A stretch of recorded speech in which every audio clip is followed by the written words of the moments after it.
Hello दोस्तों, आज हम मूवी एक्सप्लेन करने वाले हैं रामा राव ऑन ड्यूटी। यह रवि तेजा की न्यू मूवी है और यह अभी तक हिंदी में अवेलेबल नहीं है। इस मूवी की कहानी की बात करें तो एक कलेक्टर की कहानी है जो अपने ही गांव में ट्रांसफ़र होकर आता है और उसके पास एक मिसिंग केस आ जाता है और वह किस तरीके से इस मिसिंग केस को सुलझाता है, यही मूवी की कहानी में आपको जानने को मिलेगा। अगर आप हमारे चैनल पर नए हैं तो सब्सक्राइब जरूर से कर लीजिए, क्योंकि हम ऐसी ही मूवी की एक्सप्लेनेशन लेकर आते रहते हैं। तो चलिए वीडियो शुरू करते हैं।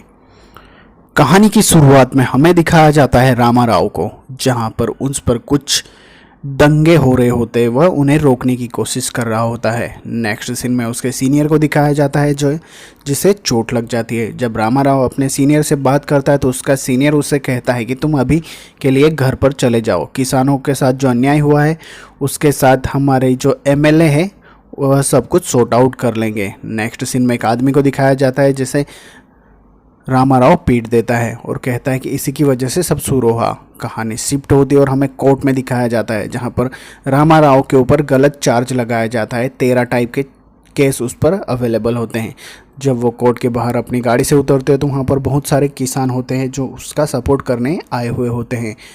कहानी कोर्ट रूम के अंदर दिखाई जाती है। जैसे ही रामा राव को बुलाया जाता है तो वह कहते हैं कि मैंने हमेशा ही किसानों का साथ और समर्थन किया है, और कुछ एविडेंस और सबूत भी वहाँ पर जज के सामने रखे जाते हैं, जिसकी वजह से हमें दिखाया जाता है कि जज उन्हें बाइज्जत बरी कर देती है। क्योंकि कहा जाता है कि रामा राव एक सीनियर कलेक्टर है जो आज तक कोई भी गलत काम नहीं किया। उस पर जितने भी आरोप लगे हुए हैं वह सब झूठे आरोप हैं। और इसी के बाद में एमएलए को दिखाया जाता है जो कहता है कि मैं तुझे नहीं छोड़ूंगा। तभी एमएलए उसे वार्निंग देता है और उसका ट्रांसफ़र वहाँ से करवा देता है।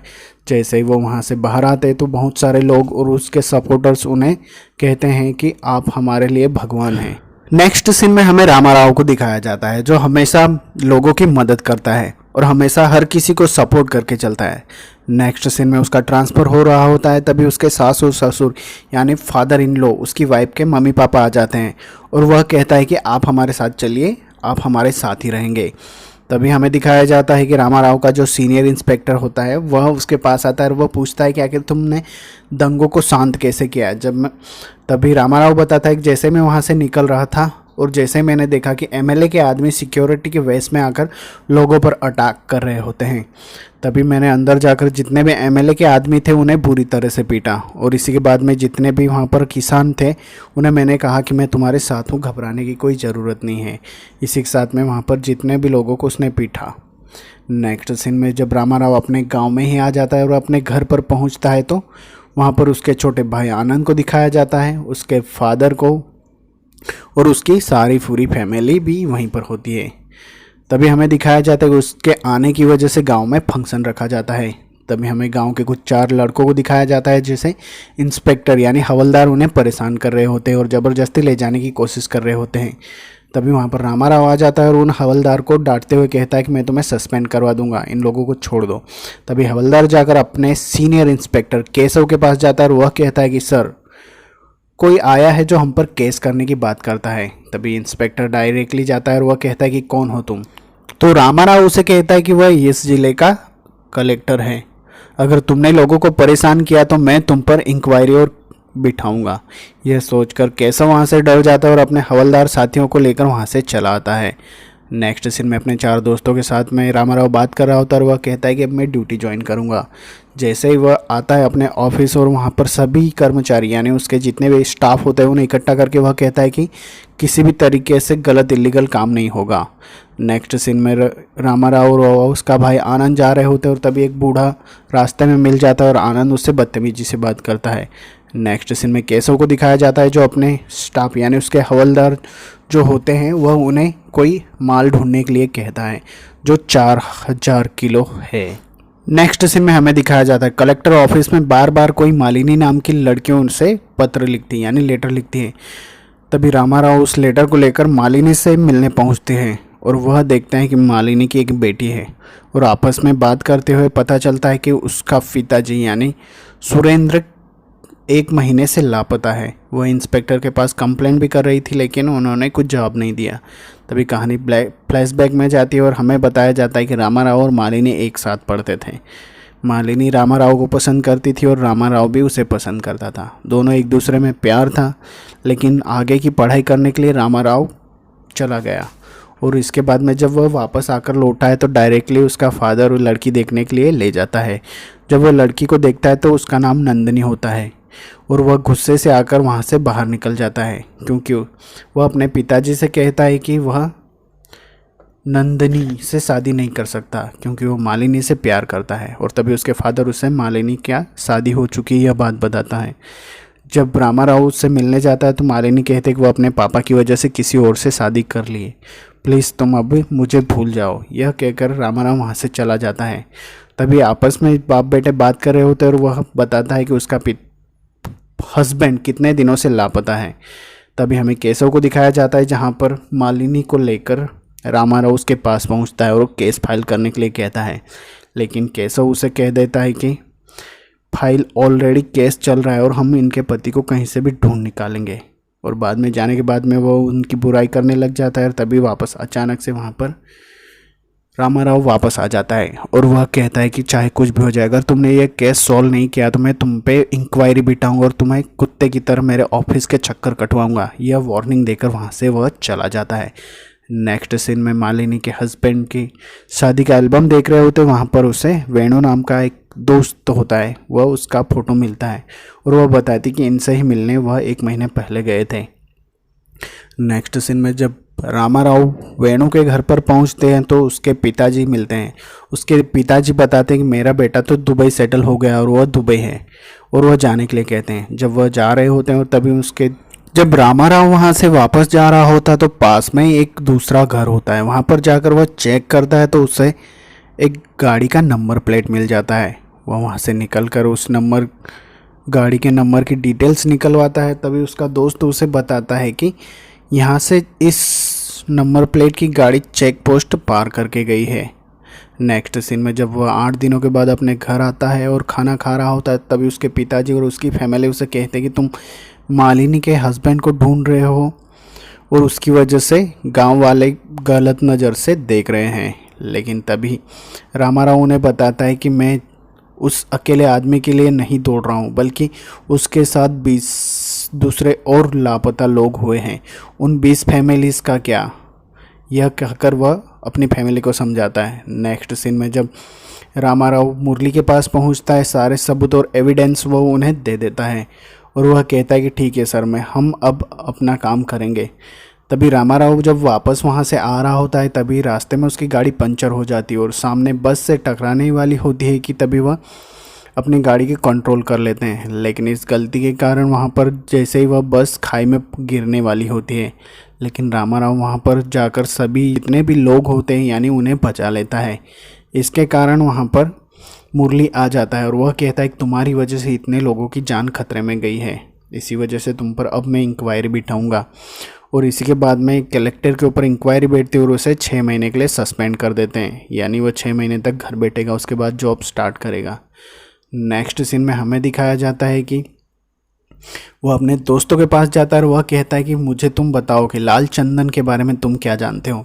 तभी उसके जो दोस्त होते हैं वह उन्हें बताते हैं कि यहाँ पर हमारे गांव के आसपास शेषाचलम के जंगलों से जो भी सामान यानी ट्रक्स और कंटेनर्स आते हैं वह यहीं से होकर गुजरते हैं और यहाँ की पुलिस भी इन सब कामों में इन्वॉल्व है। यह इन्फॉर्मेशन मिलते ही रामाराव कहता है कि ठीक है, मुझे हैदराबाद जाना होगा। तभी वो अपने भाई आनंद को कहता है कि तुम मुझे रेलवे स्टेशन छोड़ दो। जैसे ही आनंद उन्हें रेलवे स्टेशन छोड़ता है रामाराव अपनी ट्रेन में बैठ जाता है। तभी अचानक से वहाँ पर बहुत सारे गुंडे आ जाते हैं जो अपना मास्क यानी अपने चेहरे पर कपड़ा लपेटकर रामाराव के ऊपर अटैक करते हैं। तभी से उनमें से एक आदमी होता है जो सीधा रामाराव को चाकू मार देता है। जब रामाराव उसके चेहरे से मास्क हटाता है तो वह देखता है कि उसका ही भाई आनंद उस पर अटैक कर रहा होता है। यह देखकर उसे गुस्सा आ जाता है और वह बुरी तरह से उसे पीटता है, लेकिन इस गलती की वजह से वह ट्रेन से गिर जाता है जिसके कारण आनंद की डेथ हो जाती है। जब यह सब होता है तो उसकी बुआ जी और उसकी फैमिली बुरी तरह से रामाराव पर गुस्से में आ जाते हैं। तभी केशव आता है और वह कहता है कि आनंद के केस में मैं तुम्हें अब जेल भेजूंगा। तभी रामाराव कहता है कि तुम्हारे खिलाफ बहुत सारे एविडेंस है क्योंकि तुम फेक सर्टिफिकेट से पुलिस इंस्पेक्टर बन बने हो और तुम मेरे काम में अगर दखल अंदाजी किए तो मैं कमिश्नर को ये सब भेज दूंगा। नेक्स्ट सीन में वेणु के पिताजी और उसके फैमिली आते हैं और वह रामाराव को कहते हैं किसी भी तरह से मेरे बेटे को तुम ढूंढ कर निकाल दो। तभी वेणु की बेटी कहती है कि मेरे पापा की डायरी मेरे पास है जो मैं आपको दूंगी। और तभी वह बताता है कि वेणु इस चंदन की तस्करी में उसी के साथ था और जब वह फ़ोन पर बात कर रहा था तो उसकी बेटी ने सारा जो कुछ भी डायरी में लिख दिया होता है। और तभी वह चॉकलेट के आकार में यानी छोटे टुकड़े चंदन की बात करता है। तभी वेणु के फादर कहते हैं कि क्या तुम मालिनी से मुझे मिलवा सकते हो क्योंकि सुरेंद्र मेरे बेटे से मिलने आया था। और जब वह दोनों बात कर रहे होते तो सुरेंद्र ने मेरे बेटे को समझाया था कि वह गलत काम ना करे और तुम्हारा पति ऐसे ही उसके साथ था और जब वो वहाँ से निकले तो फिर दोनों गायब हो गए। नेक्स्ट सीन में हमें दिखाया जाता है कि पूरी इन्वेस्टिगेशन यानी कि रामाराव कर रहा होता है।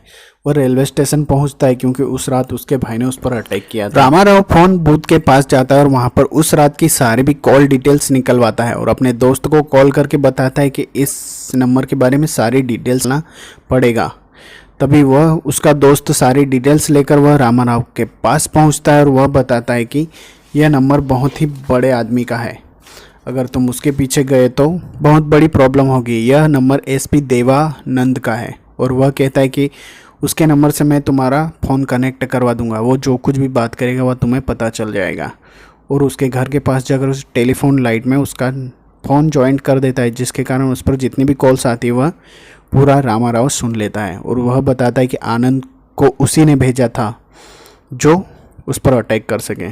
तभी हमें नंदनी को दिखाया जाता है जो मालिनी के घर पर आती है और वह उसके हस्बैंड और उसका पिक्चर देखकर वह समझ जाती है कि उसका पति, और वह जल्दी से यानी रामाराव के साथ अच्छी तरीके से रहने लग जाती है। नेक्स्ट सीन में हमें देवानंद यानी एसपी के पास दिखाया जाता है जो रामाराव से मिलने जाता है और वह कहता है कि सर आपने मुझे पहचाना क्योंकि मैं कलेक्टर अभी फिर से ड्यूटी ज्वाइन करने वाला हूँ। तभी मुरली एसआई के पास आता है और वह उसके बाद हमें दिखाया जाता है कि मुरली के पास जो फाइल होती है वह एसपी देवानंद के खिलाफ सारे एविडेंस उसमें अवेलेबल होते हैं। तभी हमें दिखाया जाता है कि रामाराव सारे इस गुत्थी को सुलझाने में कामयाब हो जाता है और वह अपने सीनियर को कॉल करके कहता है कि हमें एसपी देवानंद के ऊपर इंक्वायरी बिठानी चाहिए।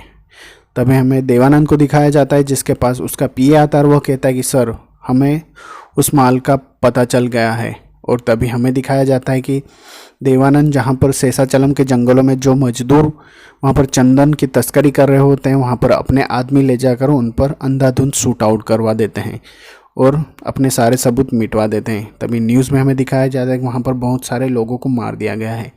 यह न्यूज़ देखकर रामाराव गुस्से में आ जाता है और अब सीनियर के पास जाता है और वह कहता है किसी भी तरह से हमें देवानंद को गिरफ्तार करना चाहिए। तभी देवानंद के पास रामाराव पहुंचता है और वह कहता है कि मेरे पास तुम्हारे खिलाफ सारे एविडेंस अवेलेबल है और मैं बहुत जल्द सीएम को पहुंचा दूंगा। नाइट में दिखाया जाता है कि रामाराव का बेटा खिड़की से बाहर किसी को देखता है, वहाँ पर एक बूढ़ा आदमी खड़ा होता है और सुबह जब उसे पता चलता है क्योंकि उसके फादर मर चुके हैं यानी रामाराव के फादर की डेथ हो जाती है, वह पूरी तरह से टूट जाता है। जब यह सब होने के बाद में अंतिम क्रियाक्रम करने के बाद में जब वह जा रहे होते तो उसका बेटा फिर से उस आदमी की तरफ उंगली बताकर कहता है कि दादाजी, लेकिन रामाराव कुछ समझ नहीं पाता। तभी एक आदमी को दिखाया जाता है जो देवानंद को कॉल करके कहता है कि सर किसी भी तरह से हमें रामाराव को रास्ते से हटाना पड़ेगा।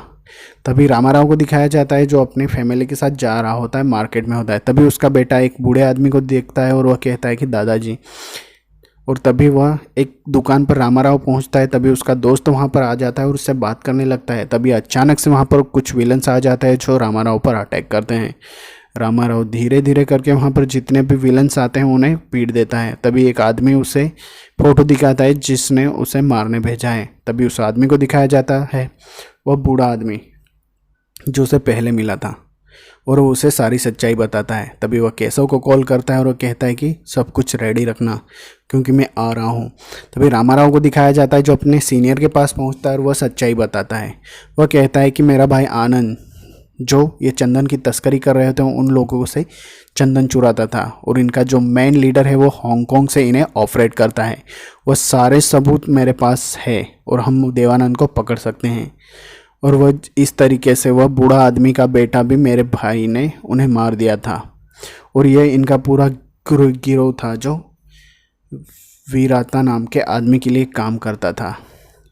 और जब सुरेंद्र और उसका दोस्त वर्मा जब वहाँ से जा रहे होते थे तो इस आदमी ने उनको मरते हुए देख लिया था। और मेरे फादर को भी इन्हीं में से किसी ने मारा है, क्योंकि वो लोग मेरे पीछे पड़े। ये सारी सच्चाई सुनकर उसका सीनियर शॉक में रह जाता है और वह कहता है कि अब उन लाशों को निकालो। और तभी वहाँ से बहुत सारी लाशों को निकाला जाता है, जिसे जो 20 लोग गायब हुए थे। और तभी रामाराव को दिखाया जाता है जो अपने दोस्त के पास पहुँचता है और वह कहता है कि तुमने बहुत बड़ी गलती कर दी, क्योंकि तुमने मेरे भाई को बिगाड़ा है। और तभी वह उसका दोस्त उसे बताता है कि मैं तुम्हें मारने आया था, लेकिन तुम्हारे बाप ने बीच में आकर गलती कर दी और इसी वजह से मुझे तुम्हारे बाप को मारना पड़ा। रामाराव गुस्से में आ जाता है और उसे बुरी तरह से पीट देता है। और तभी सभी को भर के अपनी गाड़ी में लेकर आता है। तभी उस बूढ़े आदमी को कहता है कि आप अपना बदला ले लीजिए। तभी वो बूढ़ा आदमी वहाँ पर जाता है और उन पर पेट्रोल छिड़क देता है और वहीं पर उन लोगों को सभी को जला देता है। तभी मुरली कहता है कि सर आपका केस तो सॉल्व हो चुका है, अब मुझे बताइए कि चंदन कहाँ पर छुपा है।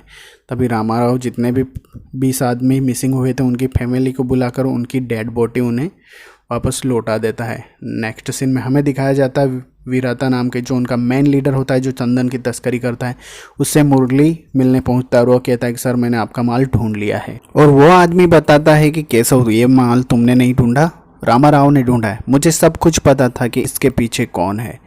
और तभी वह एसपी देवानंद को दिखाता है और तभी वह उसके सामने शूट कर देता है और केशव को कहता है कि आज के बाद चंदन की तस्करी का काम तुम संभालोगे। तभी वह कहता है कि रामाराव का क्या। तभी हमें दिखाया जाता है कि रामाराव को एंटी हेडक्वार्टर का लीडर बना दिया जाता है और उसे स्पेशल पावर दी जाती है। और इसी के साथ में हमें यहाँ पर मूवी एंड दिखाता है। तो आई होप आपको एक्सप्लेनेशन पसंद आई होगी। Thank you so much.